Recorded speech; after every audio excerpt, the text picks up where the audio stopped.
श्रीमद् भगवत गीता 14वां अध्याय गुणत्रय विभाग योग अर्थात प्राकृतिक शक्ति के 3 गुणों द्वारा योग का ज्ञान। 13वें अध्याय में क्षेत्र और क्षेत्रज्ञ के लक्षण बताकर उन दोनों के ज्ञान को ही ज्ञान कहा और क्षेत्र का स्वरूप, स्वभाव, विकार तथा उसके तत्वों की उत्पत्ति का क्रम आदि बताया। अर्थात आत्मा और भौतिक शरीर के बीच के अंतर को विस्तार से समझाया गया था पिछले अध्याय में। इस अध्याय में भौतिक शक्ति की प्रकृति का वर्णन किया गया है, जो शरीर और उसके तत्वों का स्रोत है, और इस प्रकार से ये मन और पदार्थ दोनों की उत्पत्ति है। श्री कृष्ण बताते हैं कि प्राकृतिक शक्ति सत्व, रजस और तमस 3 गुणों से निर्मित है। शरीर, मन और बुद्धि जो प्राकृत शक्ति से बने हैं, उनमें भी तीनों गुण विद्यमान होते हैं, और हम जीवों में गुणों का मिश्रण हमारे व्यक्तित्व के स्वरूप का निर्धारण करता है। सत्व गुण शांत स्वभाव, सद्गुण और शुद्धता को चित्रित करता है, तथा रजोगुण अंतहीन कामनाओं और सांसारिक आकर्षणों के लिए अतृप्त महत्वाकांक्षाओं को बढ़ाता है, एवं तमोगुण भ्रम, आलस्य, नशे और निद्रा का कारण है।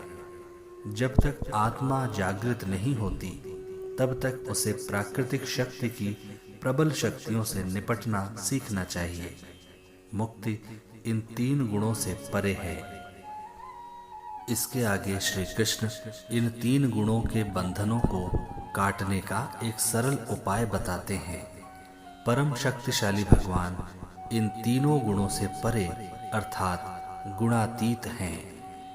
यदि हम मन को उनमें अनुरक्त करते हैं, तब हमारा मन भी दिव्यता की अवस्था की ओर बढ़ता है। इस गुण पर अर्जुन 3 गुणों से परे होने की अवस्था प्राप्त व्यक्तियों के गुण विशेषताओं के संबंध में पूछता है। तब श्री कृष्ण सहानुभूति पूर्वक ऐसी प्रबुद्ध आत्माओं के लक्षणों का निरूपण करते हैं। वे बताते हैं कि प्रबुद्ध मनुष्य सदैव संतुलित रहते हैं, और वे संसार में 3 गुणों के कार्यान्वयन को देखकर व्यक्तियों, पदार्थों तथा परिस्थितियों में प्रकट होने वाले उनके प्रभाव से विचलित नहीं होते। वे सभी पदार्थों को भगवान की शक्ति की अभिव्यक्ति के रूप में देखते हैं, जो अंततः उनके नियंत्रण में होती है। इसलिए सांसारिक परिस्थितियां न तो उन्हें हर्षित और न ही उन्हें दुखी कर सकती हैं। इस प्रकार बिना विचलित हुए वे अपनी आत्मा में स्थित रहते हैं। श्री कृष्ण हमें पुनः भक्ति की महिमा और हमें 3 गुणों से परे ले जाने की इसकी क्षमता का स्मरण कराते हुए इस अध्याय का समापन करते हैं।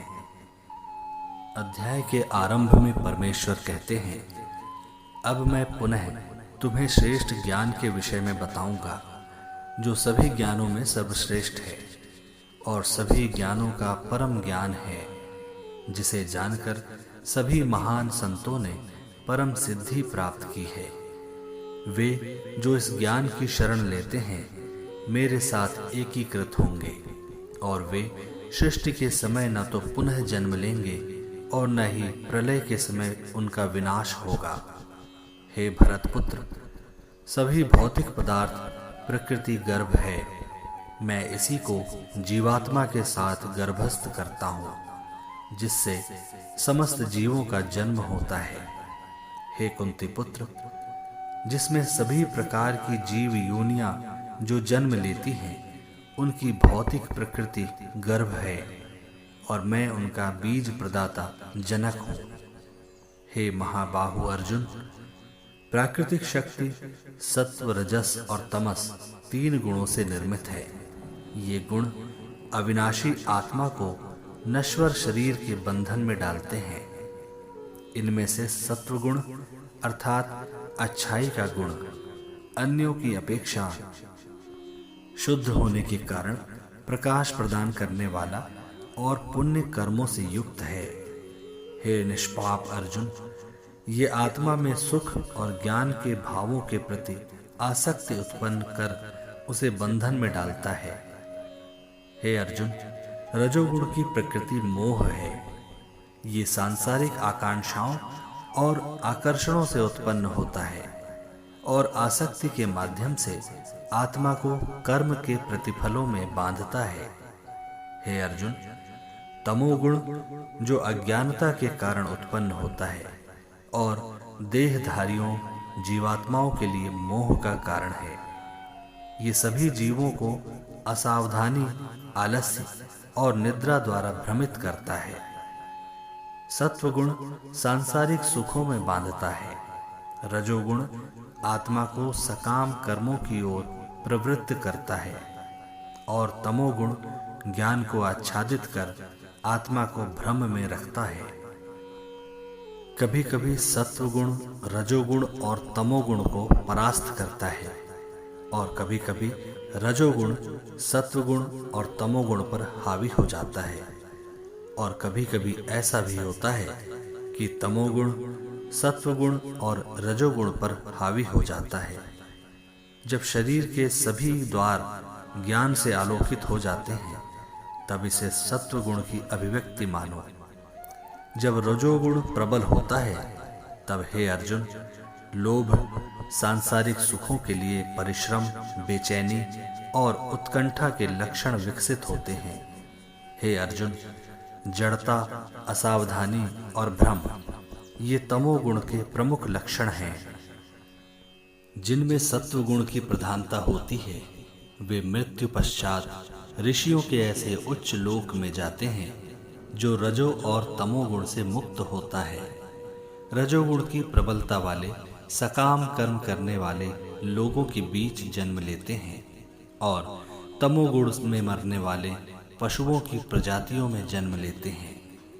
ऐसा कहा जाता है कि सत्वगुण में संपन्न किए गए कार्य शुभ फल प्रदान करते हैं। रजोगुण के प्रभाव में किए गए कर्मों का परिणाम पीड़ादायक होता है और तमोगुण से संपन्न किए गए कार्यों का परिणाम अंधकार है। सत्वगुण से ज्ञान उत्पन्न होता है, रजोगुण से लोभ और तमोगुण से अज्ञानता, प्रमाद और भ्रम उत्पन्न होता है। सत्वगुण में स्थित जीव ऊपर उच्च लोकों में जाते हैं, रजोगुणी मध्य में पृथ्वी लोक पर और तमोगुणी निम्न नरक लोकों में जाते हैं। जब बुद्धिमान व्यक्ति को ये ज्ञात हो जाता है कि सभी कार्यों में प्रकृति के तीनों गुणों के अलावा कोई कर्ता नहीं है और जो मुझे इन तीन गुणों से परे देखते हैं वे मेरी दिव्य प्रकृति को प्राप्त करते हैं।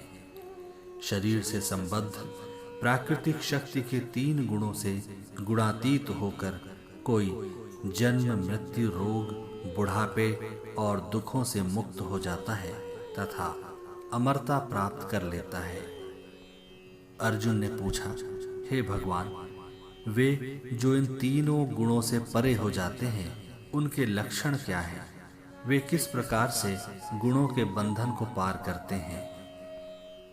परम पुरुषोत्तम भगवान ने कहा, हे अर्जुन, तीनों गुणों से गुणातीत मनुष्य न तो प्रकाश, न ही कर्म और न ही मोह की बहुतायत उपलब्धता होने पर इनसे घृणा करते हैं और न ही इनके अभाव में इनकी लालसा करते हैं।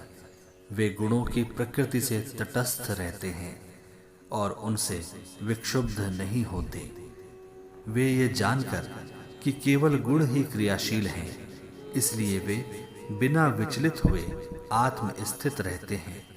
वे जो सुख और दुख में समान रहते हैं, जो आत्म स्थित हैं, जो मिट्टी के ढेले, पत्थर और सोने के टुकड़े को एक समान दृष्टि से देखते हैं, जो प्रिय और अप्रिय घटनाओं के प्रति समता की भावना रखते हैं, वे बुद्धिमान हैं, जो दोषारोपण और प्रशंसा को समभाव से स्वीकार करते हैं, जो मान अपमान की स्थिति में समभाव रहते हैं, जो शत्रु और मित्र के साथ एक जैसा व्यवहार करते हैं, जो सभी भौतिक व्यापारों का त्याग कर देते हैं, वे तीनों गुणों से ऊपर उठे हुए गुणातीत कहलाते हैं। जो लोग विशुद्ध भक्ति के साथ मेरी सेवा करते हैं, वे प्राकृतिक शक्ति के तीनों गुणों से ऊपर उठ जाते हैं और ब्रह्म पद के स्तर को पा लेते हैं। मैं ही उस निराकार ब्रह्म का आधार हूँ, जो अमर, अविनाशी, शाश्वत धर्म और असीम दिव्य आनंद है। इस प्रकार उपनिषद, ब्रह्म विद्या तथा योग शास्त्र रूप श्रीमद् भगवत गीता के श्री कृष्ण अर्जुन संवाद में गुण त्रय विभाग योग नामक 14वां अध्याय संपूर्ण हुआ।